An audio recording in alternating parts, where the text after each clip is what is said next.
Bueno, vamos a abrir de nuevo en Apocalipsis capítulo 3. Apocalipsis capítulo 3. Y en el verso 2 dice, sé vigilante y afirma las otras cosas que están para morir, porque no he hallado tus obras perfectas delante de Dios. La segunda advertencia que vemos aquí que el Señor da a la iglesia de Sardis, de afirmar lo que todavía tiene vida. Recuerden que habíamos puesto por nombre sobre esta iglesia la iglesia muerta. Y parece una paradoja porque la iglesia tiene que ser viva, hay vida. Pero bueno, ya sabemos que hay mucha apariencia y dentro no hay nada. Pasando un edificio que tenga pinta de iglesia no significa que hay vida dentro, por el hecho de que haya así un edificio. La palabra afirmar aquí significa poner firme o hacer estable. Y habla de algo que es constante. Y el Señor nos da advertencia de por lo menos afirmar o establecer las cosas que todavía tienen un poco de vida. Otra versión dice, establece enseguida las cosas que quedan, pero también que están por morir. Vamos a ver en 1 Corintios 15. No hay testimonio peor que una iglesia o una persona que no tiene vida. O sea que tal vez tenga vida porque aceptó al Señor Jesucristo.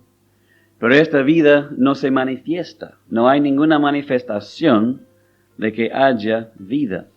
El capítulo 15 de 1 Corintios termina así, verso 58. Así que, hermanos, es una conclusión, podemos decir, de todo lo que él ha dicho en el capítulo 15. Y dice, así, hermanos míos amados, estad firmes y constantes, creciendo en la obra del Señor siempre, sabiendo que vuestro trabajo en el Señor no es en vano. Y este tiene que ser el lema o la actitud de cada verdadero hijo de Dios. Siempre constante, firme, constante, creciendo. Firme primero. No va a crecer si no se establece primero. Por eso hay tantos creyentes que no crecen en su vida espiritual, porque nunca se afirman. Como hemos visto ya, están corriendo tras una doctrina, otra doctrina, y así cambia de día en día. ¿Cómo va a afirmar? Tiene que afirmarse en algo. Y por supuesto, tenemos que afirmarnos en la verdad, afirmarnos en la gracia. Y ahí después, la constancia. Después que queremos una base firme, entonces podemos ser constantes. Otra vez, hay muchos que procuran ser constantes, pero como no tienen una base de algo firme, ¿cómo va a ser? Así que primero hay que afirmarse, después viene la constancia, y después entonces el crecimiento, el verdadero crecimiento. Porque vemos a muchos grupos aparentemente creciendo. Y uno de los grupos que está creciendo más rápidamente en el mundo hoy en día son los mormones. Es un grupo de evangelios, que usa el nombre, que están creciendo rápidamente, pero no es el crecimiento de que Pablo está hablando aquí. Tenemos que estar firmes, constantes, después creciendo. Creciendo en la obra del Señor siempre. Siempre buscamos crecimiento, pero el verdadero crecimiento. Y sí, a veces medimos por la medida o por el número de creyentes que están abrazando. Y está bien, pero no es la medida exacta. Hay otras medidas que también tenemos que usar. Pero sí, siempre buscamos el crecimiento. Es nuestra meta, nuestro deseo que la obra de Dios crezca, pero a la medida de Dios, no a nuestra medida, a la medida de Dios. Y es siempre sobre la firmeza y la constancia. Ahí va a ir creciendo como tiene que ser. Salmo 78, verso 37. Pues sus corazones no eran rectos con él, ni estuvieron firmes en su pacto, hablando, por supuesto, otra vez de Israel. ¿Por qué es que Israel, que tenía tanto privilegio, ¿Cómo es que Israel fracasó en tan gran manera? Imagínense el privilegio de este pueblo. El Dios vivo y verdadero se dignó a darle a esta nación leyes justas y medidas justas para que pueda hacer una nación grande, una nación representante de Dios mismo. Qué privilegio de ser elegido, ser representante del Dios Todopoderoso. ¿Y qué pasó? Bueno, aquí en pocas palabras nos dice que no estuvieron firmes en su pacto. No se afirmaron en la palabra que había recibido. 1 Pedro 5:9. 1 Pedro 5:9. Tantas exhortaciones tenemos en la palabra de Dios para afirmarnos y no ser llevados por toda doctrina que viene y va. 1 Pedro 5:9. Al cual resistid firmes en la fe, sabiendo que los mismos padecimientos se van cumpliendo en vuestros hermanos en todo el mundo. La firmeza en todo sentido. Y fue la recomendación del Señor para esta iglesia de afirmar, establecer lo que todavía quedaba, lo poco que quedaba. Después la tercera advertencia es acuérdate. Acuérdate. Es interesante cuán a menudo tenemos instrucciones en el Antiguo Testamento de recordar.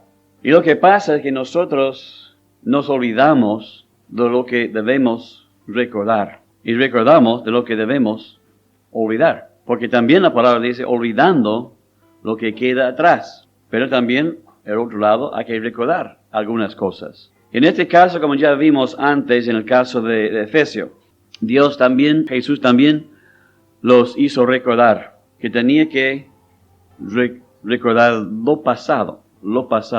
¿Y qué tenía que recordar? Lo que había oído y recibido. Lo que había oído y recibido. Otra versión dice así: hay que recordar, entonces, en qué manera has recibido la verdad como un depósito permanente y en qué manera lo han oído. El énfasis es aquí en la manera. ¿En qué manera has recibido la verdad? Y la verdad aquí es como un depósito permanente. Un depósito permanente. Vamos a ver Romanos 8, verso 15. La manera en que hemos recibido la verdad que Dios nos ha dado. Pues no habéis recibido el espíritu de esclavitud para estar otra vez en temor.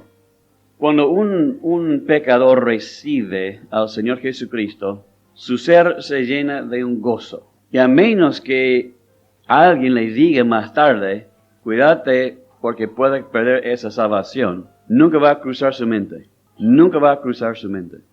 Recibe la salvación con gozo. Y tiene ese sentir de estar lleno con la presencia del Señor. Y en su propia experiencia, puede contar así en su propia experiencia, que si no fue así. Ahora depende de la experiencia que tenía. Si alguien después viene a decirle, ahora hay que cuidar para no perder esa salvación. Entonces, ¿qué pasa? Comienza la duda. La incredulidad. Y esto, por supuesto, apaga el gozo. Pero eso solamente porque alguien tiene que meter así en la cabeza. ¿Cómo recibió la salvación? Así con gozo, como un depósito permanente. ¿Qué tal si así damos la propaganda? Venga a aceptar a Jesucristo por un ratito. Venga a aceptar a Jesús hasta que se pierda. ¿Qué oferta es? No es oferta. ¿Para qué? ¿Para qué? Pasamos 2 años en la isla de Jamaica.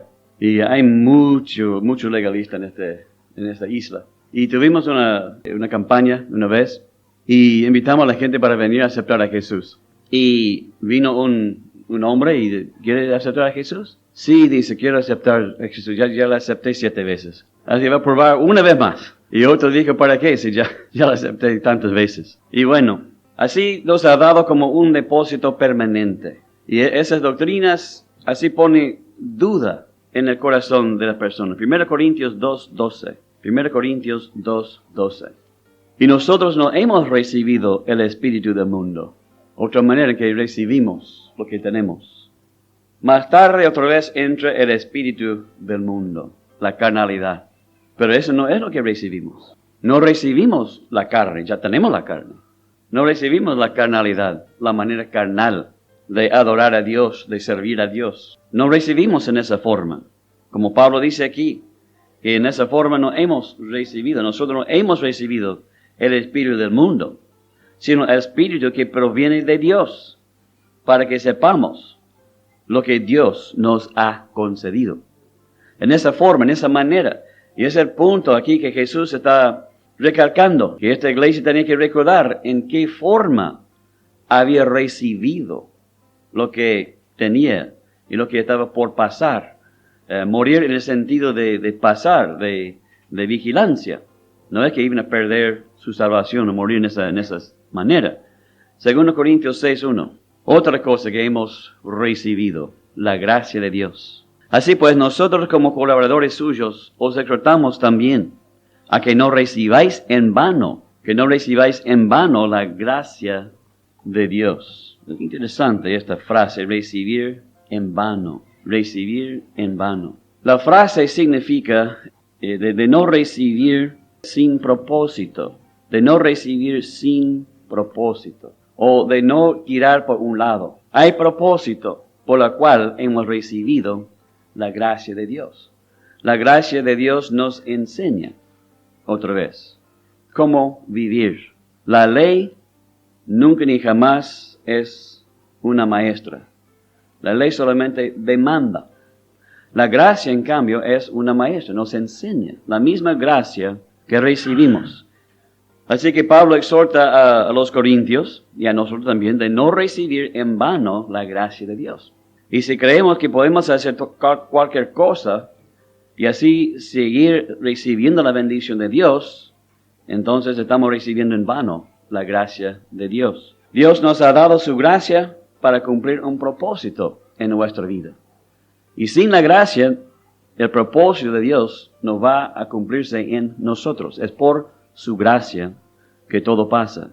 Así que hay que recordar, dice, en qué manera recibieron lo que tenían. Colosenses 2, verso 6. Por tanto, de la manera que habéis recibido al Señor Jesucristo, andad en Él. La manera que habéis recibido al Señor. ¿Cómo recibimos al Señor? Por fe, por gracia. No hay otra manera de recibir al Señor Jesucristo. Y Pablo exhorta a los colosenses, en la misma manera. Recibimos a Jesús por fe. Recibimos a un Cristo crucificado. Recibimos un Cristo que es suficiente para todo. Recibimos a Cristo en la simplicidad que hay en Él. En esa forma, en esa manera, recibimos al Señor Jesucristo. Pero después de recibirle, parece que a veces algunos quieren enseñarnos a hacer de otra manera. De seguir entonces con Cristo por la ley. Por seguir con Cristo por alguna ley, alguna forma humana. Pero no recibimos a Jesús en esa forma. Le recibimos por la fe. A un legalista va a hablar de fe, a recibir a Jesucristo. Pero después le va a decir, para continuar ahora, para no perder esa salvación, hay que trabajar, hay que obrar. Hebreos 2, versos 1 al 3. Por tanto, es necesario que con más diligencia atendamos a las cosas que hemos oído. Las cosas que hemos oído. La fe viene por oír la palabra de Dios. Y tenemos que atender o prestar atención de lo que hemos oído. Escuchamos y después consultamos en la palabra. El Espíritu Santo afirma que es así. Para que dice, no sea que nos deslicemos o para que no desviamos del camino recto. Porque si la palabra dicha por medio de los ángeles fue firme, y toda transgresión y desobediencia recibió justa retribución, ¿cómo escaparemos nosotros si descuidamos una salvación tan grande? La cual, habiendo sido anunciada permanentemente por el Señor, nos fue confirmado por los que oyeron y testificando Dios juntamente con ellos, con señales y así. No debemos descuidar una salvación tan grande. El creyente tiene que entender el valor de esta cosa que ha recibido. Si usted da un diamante a un chico, un niño, él no va a tener el valor. Y si es muy redonda, va a creer que es un bolito de así, jugar así nomás con el diamante. No va a entender el valor. Pero uno que es crecido ya entiende el valor de esa cosa, que es piedra preciosa. ¿Cuántos hijos de Dios no entienden o tienen muy poco el valor de la salvación? El valor de la salvación. No para cuidarla, para no perderla, pero simplemente para apreciarla. Para apreciarla. Y yo siempre digo que nosotros debemos agradecer al Señor por lo menos una vez al día por la salvación. Yo sé que ya somos salvados, sí, y queremos avanzar a cosas más profundas, más altas y así. Pero igual, yo creo que debemos recordar cada día, cada tanto, así, no sé, caminando o haciendo cualquier cosa, me viene a la mente, así de repente, yo soy salvado. Hace rato que yo soy salvado, casi 50 años, no más que 50 años, 55. Pero no sé, de repente me viene, yo soy salvado. Y tengo algo de mucho valor, la salvación. Tenemos que recordar cómo hemos oído y recibido estas cosas por la gracia de Dios, por la provisión de Dios, por el favor de Dios, por medio de la fe. Esa es la forma que hemos recibido y oído.